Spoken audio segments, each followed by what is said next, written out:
عارفين يا جماعة لما الدنيا بتقفل قوي والنفس البشرية اللي بطبعها ضعيف بيعلي صوته قوي، بفكر نفسي بان اصل هما مش جنة واحدة، دول سبع جنات. وبعدين هو مش بس كده، ده في ناس هتخش الجنة كمان بدون سابقة سؤال او عذاب او حساب.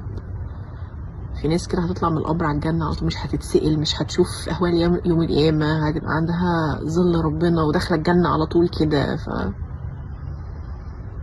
طبعا الواحد أعماله قد تكون مش كفاية ومفيش غير رحمة ربنا، بس في نفس الوقت ما هو في بقى الحاجات اللي هي بتخلي الحياة ممكن تبقى صعبة شوية كده علشان تيجي تنظف وتشيل وتطهر وتعلي يمكن مكانتنا، يمكن عملنا مش كفاية، فيمكن ربنا بيرزقنا بناس أو مواقف أو حاجات تخلينا نكفر ذنوب، ناخد سيئات، المهم يعني تساعدنا نوصل لمرتبة أعلى برحمته بفضله.